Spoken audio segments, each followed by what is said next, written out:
Salve, meus amigos do Passe Não Abre, como vão? Tudo bem? Estamos começando aqui com vocês curso de Direito Empresarial focado aí no seu exame de ordem primeira fase. O meu nome, vocês já sabem, né? Giovanni Magalhães, o seu professor de Direito Empresarial, o 01 do Batalhão de Operações para Provas de Empresarial, para garantir a sua aprovação. Beleza? Pouco papo, só sucesso. Vem comigo então. Vamos começar então nossa primeira aula examinando aí o conceito jurídico de empresário, até porque, meus amigos, é aquilo, né? O direito empresarial, ele é talvez o ramo mais fácil de você entender, de você aplicar na prática, mas ele tem um complicador que os demais ramos do direito não têm. Qual é? A sua linguagem jurídica a linguagem jurídica do direito empresarial é muito longe, é muito distante da linguagem comum, da linguagem do dia a dia. E isso não acontece nos demais ramos do direito. Sabe por quê? Começando até por aquele que talvez seja o principal conceito no direito empresarial, que é a figura do empresário. Veja, quem de nós já não falou em pessoas como um Eike Batista, em pessoas como um Antônio Hermílio de Moraes, ou em pessoas como um Abílio Diniz, como sendo exemplos de empresários? Veja, você falar isso fora do ambiente jurídico, o que interessa é você falar, o seu interlocutor entender, ponto final. Mas juridicamente falando, esses caras não podem ser tratados como empresários. Essa é uma grande dificuldade que a gente tem no direito empresarial e que a gente pretende com esse curso trabalhar e superar com você. Vem comigo então compreender juridicamente quem ou o que é empresário. Veja, a definição legal de empresário aparece aí no artigo 966 caput do Código Civil. Se você pegar o 966 para ler comigo, você vai ver que considera-se empresário quem profissionalmente exerce uma atividade econômica organizada para a produção ou circulação de bens ou de serviços. Então, meus amigos, a gente percebe aqui o quê? A gente percebe que o conceito jurídico de empresário é baseado em 4 características fundamentais, em 4 características principais. Desde que você pegue, examine essas 4 características e entregue a uma só pessoa, essa pessoa será tratada como empresário. E aí, quais são as características que a gente tem? Primeiro, a profissionalidade. O empresário, ele é necessariamente um profissional. Ele é um cara que sabe o que está fazendo ou que assume os riscos de não saber. Decorrente aí da profissionalidade, 2 características necessárias para o atuar do empresário. É ele atuar em nome próprio, assumindo, portanto, os riscos aí inerentes à sua atividade. E mais do que isso, atuar habitualmente, de tal modo que uma atividade ali esporádica, eventual, não vai dar o caráter da atividade, o caráter empresarial. E ele atua profissionalmente exercendo uma atividade econômica, vale dizer, uma atividade que vai criar uma utilidade para atender a necessidade de terceiros, visando obter o maior retorno financeiro possível dessa atividade. Cabendo destacar, conforme a gente vai ver daqui a pouco, que nós temos atividades econômicas que não têm caráter empresarial, então não dá para você entender como se fossem sinônimas, tá? A atividade econômica, para ter caráter empresarial, precisa da organização, precisa ser uma atividade necessariamente organizada, e aí existe uma espécie de um debate na doutrina do direito empresarial, no sentido de saber qual que é o trabalho organizativo, qual que é o trabalho organizacional do empresário. Meus amigos, prevalece o entendimento de dizer o quê? De dizer que é da organização do empresário ele trabalhar os fatores de produção como um todo. Vale dizer, o empresário ele organiza capital, e entendendo por capital aqui bens, e trabalho, tanto fazendo ser esse capital e esse trabalho próprios, como de terceiros, que lhes foram cedidos via contratos, tá? Atividade econômica organizada, exercida em caráter profissional, para quê? Para a produção ou circulação de bens ou de serviços. E aí, aqui dentro dessa linha, se você pegar, então, essas 4 características, a produção e a circulação de bens ou de serviços, como sendo o resultado da atividade econômica, se você pegar essas 4 características e entregar elas a uma só pessoa, você estará diante de um empresário. Empresário esse, meus amigos, que pode ser para o direito empresarial de 2 espécies. Nós poderemos ter como empresário no direito empresarial tanto um exemplo de empresário pessoa física, quanto um exemplo de empresário pessoa jurídica. O exemplo de empresário pessoa física que a gente tem é um empresário individual. E aí, nesse momento, você pode estar aí se questionando um pouco. Como é que o empresário individual ele vai ser considerado pessoa física se ele tem CNPJ? Né? Como é que o empresário individual vai ser considerado pessoa física se ele paga imposto de renda, pessoa jurídica? Meus amigos, ter CNPJ, pagar imposto de renda é algo que interessa de maneira específica lá para o direito tributário, não para o direito em geral, não para o direito empresarial. Juridicamente falando, vem comigo então. Para você poder falar em pessoa jurídica, o que acontece? O Código Civil Brasileiro, no artigo 44, ele nos indica, num rol taxativo, quem é e quem não é pessoa jurídica de direito privado.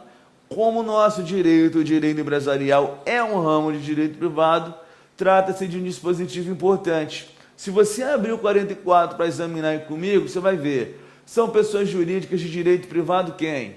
Associações, sociedades, fundações, organizações religiosas, partidos políticos e a empresa individual de responsabilidade limitada ou IRELI. Ou seja, você não tem uma menção ao empresário individual enquanto uma modalidade, um exemplo ou espécie de pessoa jurídica. Por isso é que você tem que entender o empresário individual como pessoa física. E quem é esse empresário individual? Eu, você ou qualquer pessoa que sozinho venha exercer essa atividade econômica organizada de maneira profissional, seja para produzir ou circular bens ou serviços. Tranquilo com isso? Então, o empresário individual, apesar de ter CNPJ, ele é o empresário pessoa física e é o único empresário pessoa física que nós temos, meus amigos. Então, guarde também mais essas 2 observações importantes para você aí, notinha de pé de página. 2 observações importantes. Quais? Primeiro, sócio não é juridicamente qualificado como empresário. Sócio juridicamente, meus amigos, é qualificado como um investidor, como um empreendedor, como alguém que pega a parcela do seu patrimônio e direciona a uma atividade, a uma finalidade específica, visando retirar algum proveito econômico desse empreendimento, desse investimento. Sócio, portanto, não é empresário, porque ele não está atuando em nome próprio. Quem está atuando em nome próprio vai ser a própria sociedade da qual ele é sócio.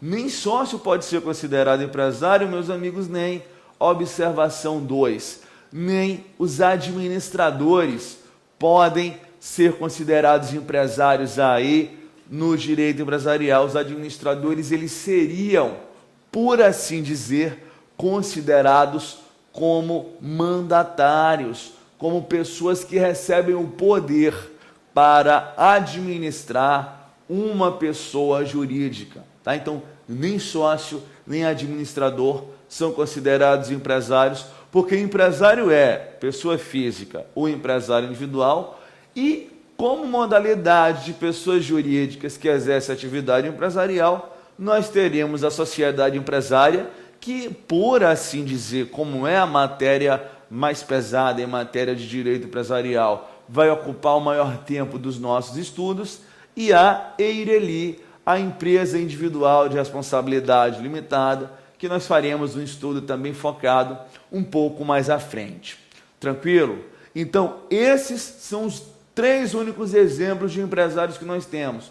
Um exemplo de empresário pessoa física, 2 exemplos de empresário pessoa jurídica, que são empresários porque se adequam a esse conceito. Porém, meus caros, o que acontece? Existem pessoas que podem até exercer atividade econômica. Essa atividade econômica pode até ser feita de maneira organizada e de maneira profissional, mas que elas não podem ser tratadas como empresários. Vem ver comigo então, né? Já que a gente viu a definição legal, é importante destacar o quê? Que existem pessoas que, não obstante serem profissionais, estão excluídos aí da compreensão jurídica de empresário. Veja só como é que começa o parágrafo único do artigo 966 do Código Civil. Ele começa te dizendo, não se considera empresário e, portanto, bicho, não interessa muito a sua eventual concepção doutrinária, a sua eventual concepção ideológica, isso não cabe aqui. Ainda que você não concorde com isso que eu vou lhe apresentar agora, que está no parágrafo único do artigo 966, vai ter que ser desse jeito para você aprovar no seu exame de ordem, porque o legislador não abriu espaço para entendimento em contrário. Olha só, quem que não se considera empresário? Não se considera empresário quem exerce profissão intelectual. E o legislador ainda dá até pista. Vai ser profissão intelectual aquelas atividades de natureza científica, literária ou artística, ainda que concurso de colaboradores ou auxiliares. Vale dizer, mesmo contratando aí empregados ou prestadores de serviços, o exercente de profissão intelectual não pode ser considerado empresário. Daí, meus amigos, a primeira observação que a gente faz para você agora, né?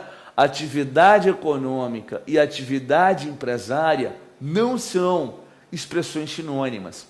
Vale dizer, você pode entender o seguinte, a expressão atividade econômica como sendo a expressão genérica. E aí a atividade econômica ela pode ter caráter empresarial, que é a empresa, e a atividade econômica ela pode não ter caráter empresarial, que seria a atividade ou a profissão intelectual. De natureza científica, aqui, meus amigos, nós estaríamos diante regra geral dos profissionais liberais, né? Nós, advogados, médicos, engenheiros, enfim, aqueles que para exercerem uma função, uma profissão, precisam passar por uma formação superior. E aí, você quer me dizer que a atividade nossa de advogado não é uma atividade econômica, não é uma atividade que precisa ter um retorno financeiro importante? É econômica sim, mas ela não tem, por força da lei brasileira, a caráter empresarial. Bis in idem a atividade de um médico. Cara, se você não pagar o médico, se você não tiver um plano de saúde em dia que pague esse médico, você simplesmente não vai ser atendido. O médico exerce a sua atividade visando retirar dela o seu retorno, o seu resultado financeiro. Tá? A atividade do médico, portanto, é também ela uma atividade econômica, mas ela não tem caráter empresarial, porque tanto o médico quanto o advogado exercem profissão intelectual de natureza científica.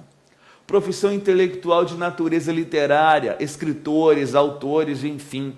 E aí, meus amigos, um pouquinho de cultura inútil, às vezes serve para a gente entender um ponto do direito.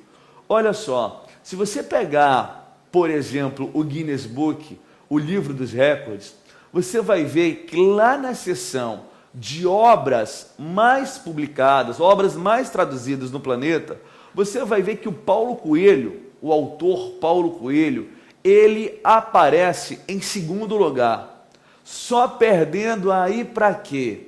Para a Bíblia Sagrada dos católicos. Então, olha só, né? Olha só, você que é católico, muitas vezes vai ter uma Bíblia Sagrada em casa e nunca sequer abriu a primeira página da sua Bíblia para saber o que tem ali dentro, e nem precisa, porque você acredita no que tem ali dentro. Isso se chama fé. Você que é fã do Paulo Coelho, você compra o livro do cara para ler da capa contra capa, né? Sabe o que é você ir à Rússia e encontrar numa livraria russa a obra O Alquimista, escrita em russo? É o que acontece com as obras do Paulo Coelho. O cara simplesmente vive de escrever e de produzir livros. A atividade do Paulo Coelho é uma atividade econômica? Com certeza, meus amigos.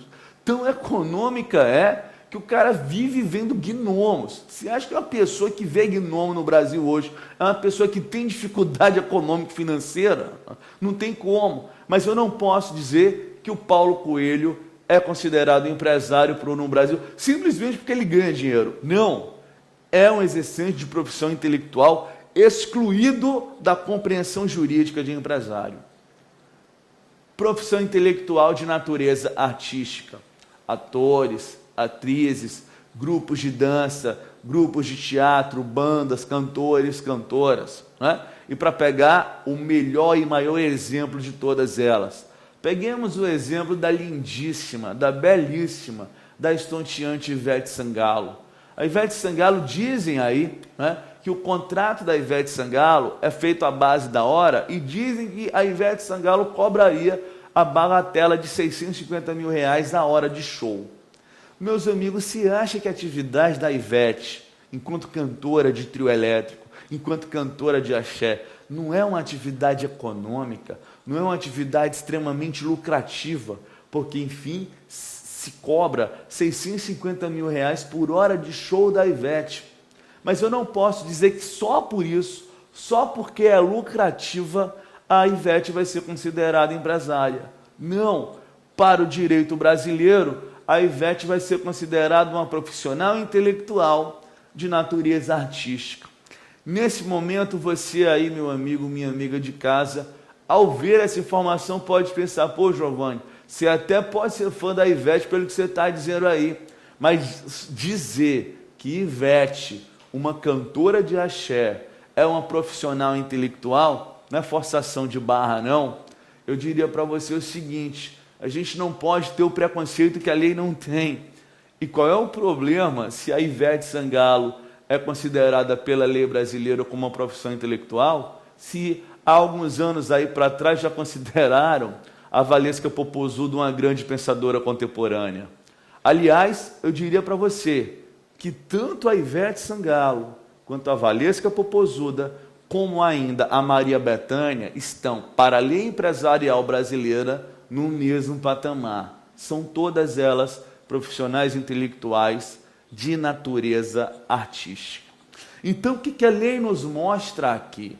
A lei nos mostra aqui que a gente tem atividade econômica que não tem caráter empresarial, que é a atividade intelectual.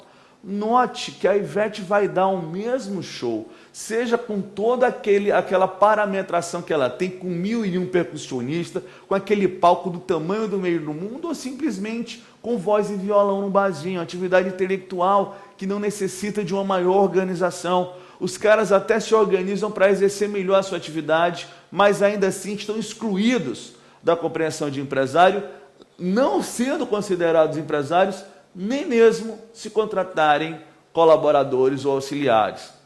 Porém, meus amigos, o artigo 966, parágrafo único do Código Civil, não termina aqui. Vem comigo.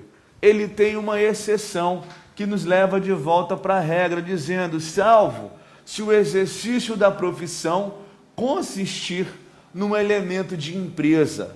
E aí, bicho, a gente precisa então entender o que é essa figura, né? O que é a figura do elemento de empresa. Porque, enquanto profissional intelectual, exercendo atividade intelectual, eu não posso dizer que esse cara vai ser considerado empresário. Mas é possível, É possível, como nos diz aí o final do parágrafo único, o quê? É possível que, se da atividade intelectual, você chegue à atividade empresarial utilizando a atividade intelectual como elemento de empresa. Para você entender isso, eu preciso lembrar com você a noção geral da base jurídica do direito empresarial, que é o quê? O direito empresarial é assentado num tripé: empresário, empresa, estabelecimento. Empresário, empresa, estabelecimento. Note que a lei não está falando elemento de empresário nem elemento de estabelecimento. A lei está falando elemento de empresa, que você não pode confundir essas noções, portanto, a noção de empresário, a noção de empresa, a noção de estabelecimento. Para facilitar a sua vida, eu diria o seguinte: o empresário, ele é o cara do direito empresarial. Ou seja, meus amigos, é ele, empresário, que vai adquirir direitos e contrair obrigações. Juridicamente falando, é equivocado você dizer que a empresa está contratando, que a empresa está demitindo. Quem faz isso é o empresário, individual, sociedade ou eireli. Além disso, o estabelecimento pode ser entendido como o local em que o empresário atua. Vamos ter num vídeo mais à frente um estudo jurídico do estabelecimento. Portanto, é errado você dizer: eu vou na empresa do fulano de tal. Você vai ao estabelecimento. Empresa é a atividade exercida, desempenhada pelo empresário no seu estabelecimento. Veja, é elemento de empresa, não é elemento de empresário, nem é elemento de estabelecimento. Ou seja, qual é a lógica aqui? A ideia aqui é exatamente a seguinte: se você pegar a atividade intelectual e conjugá-la com outras atividades, seja ela intelectual ou não, e se dessa conjunção surgir uma nova atividade, esta nova atividade que surgiu é a atividade empresarial. O titular dessa nova atividade que surgiu vai ser considerado empresário, e essa atividade ela tem como um elemento seu, como um componente seu, uma atividade intelectual. Tá difícil assim? Vamos desenhar então para tentar facilitar isso para você. Olha só, hoje em dia, cara, qualquer atividade econômica, ela vai ter sempre duas grandes áreas importantes. De um lado, a chamada área meio, que eu costumo falar como sendo a área de suporte, atividades ali em caráter secundários que são exercidas para facilitar o exercício da área fim, que é a atividade que vai ser desempenhada e que vai aparecer no mercado. E aí, meus amigos, o grande lance aqui é exatamente a gente perceber aonde é que aparece a atividade intelectual. Ou seja, se a gente já tem atividade intelectual aí como área fim, como aquilo que vai ser disponibilizado no mercado, tá? A gente não pode falar que a gente está diante de empresa. Agora, se a gente coloca a atividade intelectual como área meio, como área de suporte, para que a partir dela nós venhamos a criar uma nova atividade, essa nova atividade, sim, será considerada empresária, o seu titular empresário, utilizando aí a atividade intelectual como elemento de empresa. Deixa eu te dar um exemplo, então, que eu costumo sempre dar nas minhas aulas aí, seja em graduação, seja em pós-graduação, seja em preparação para concursos ou mesmo na nossa preparação para a OAB. Você imagina o seguinte: você imagina que você está diante de um químico que vai ser contratado para conduzir uma pesquisa com o objetivo de inventar um medicamento para a cura de determinado câncer. No primeiro exemplo, esse químico vai ser contratado por uma universidade. Meus amigos, todos os senhores, senhoras e senhoritas, estudantes universitários que são, sabem que toda e qualquer universidade é estruturada num tripé: ensino, pesquisa, extensão. Ou seja, um químico sendo levado para a universidade para efetivar uma pesquisa, ele vai ser colocado na área fim. E aí surge a pergunta: posso considerar a universidade empresa? Apesar da vontade de dizer que sim, meus amigos, a gente vai ter que dizer que não, porque a atividade intelectual é o que está aparecendo na ponta. A atividade intelectual é o que está sendo levada para o mercado. Se é a atividade intelectual que está sendo levada para o mercado, eu não posso falar de empresa. Agora imagina esse mesmo químico sendo contratado por um laboratório farmacêutico, uma Share, uma Bayer, uma Pfizer da vida. Esse cara vai fazer a mesma pesquisa, vai inventar o mesmo medicamento. Agora, o químico no laboratório, ele é trazido para a área de suporte, para a área meio. Por quê? Inventando o medicamento, que ele vai fazer? Ele vai entregar essa pesquisa realizada para o laboratório farmacêutico, para que esse laboratório farmacêutico consiga, junto do INPI, a expedição de uma carta patente, lhe dando a prioridade, a exclusividade de produzir aquele medicamento durante um determinado tempo. Ou seja, o laboratório vai produzir o remédio mercadoria, mas só faz isso a partir do estudo, da pesquisa realizada pelo químico. É por isso, meus amigos, que a gente diz o quê?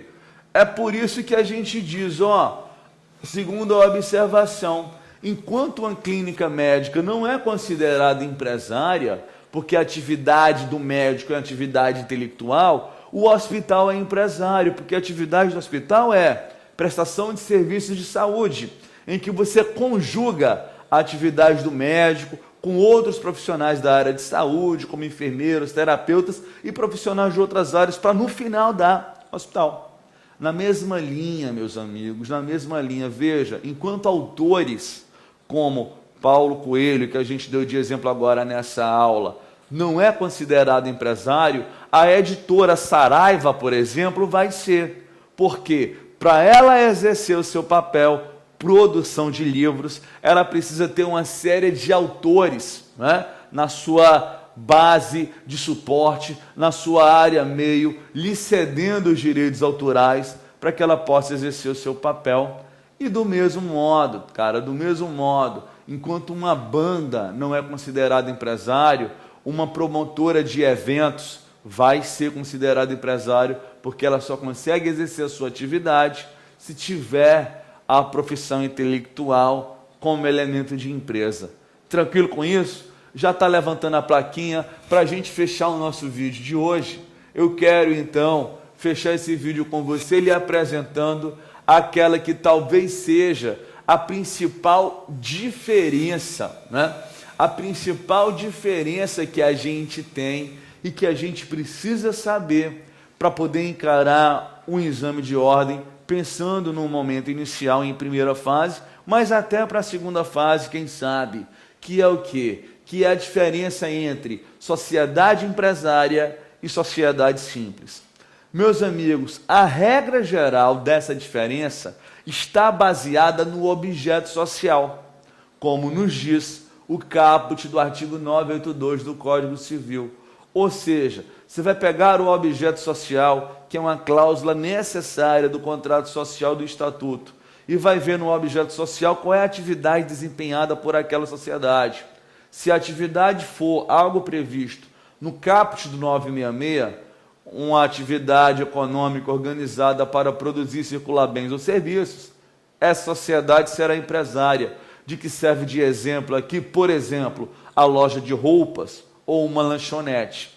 Agora, se a atividade empresária, se o objeto social, melhor, for o exercício de uma atividade intelectual, de natureza científica, literária ou artística, mesmo com concurso de colaboradores ou auxiliares, essa atividade não terá caráter empresarial. Portanto, nós falaremos em sociedade simples, de que serve de exemplo, por exemplo, a clínica médica e o escritório de advocacia. Mas isso é apenas a regra geral, meus amigos. Nós temos exceções quanto a isso. Primeira exceção baseada na lei, porque a lei, lá no artigo 982, parágrafo único do Código Civil, vai nos dizer que, primeiro, a sociedade anônima sempre terá caráter empresarial, não interessa o que ela faça, mesmo que você possa vir a pensar em constituir um SA para fazer filantropia, SA é empresária por força de lei. Tá? O outro lado da moeda, cooperativa. A sociedade cooperativa, meus amigos, ela sempre será considerada sociedade simples. Ela nunca, portanto, terá caráter empresarial por força de lei. Mesmo que você possa estar diante de uma cooperativa que exerça atividades nitidamente empresariais, como, por exemplo, a exploração de um plano de saúde, ela jamais terá caráter empresarial. E, por final, meus amigos, o registro. Veja, nós já estamos a meia hora do nosso curso rodando e é o primeiro momento que eu venho falar de registro aqui para você. Veja, hoje em dia, o registro não é necessário para dizer que alguém é empresário, regra geral. O registro vai dar regularidade à atividade empresarial, conforme nós vamos ver um pouco mais à frente. Apenas em um único caso, o registro é importante para você dizer que você está diante de uma sociedade empresária ou de uma sociedade simples, que é o caso do registro dos rurais, dos profissionais rurais, da galera do agronegócio. Porque se eles formalizarem a sua atividade no registro onde os empresários atuam, eles serão considerados empresários. Mas se formalizarem a sua atividade perante um outro registro, eles serão considerados não empresários, serão considerados sociedade simples. Tranquilo com isso? Já levantou a plaquinha, a gente mata o vídeo aqui, volta na próxima videoaula, trabalhando um outro tema importante para a sua aprovação, porque aqui você já sabe qual é o nosso objetivo, só olhando o nome do curso, que é Passe na OAB. Valeu!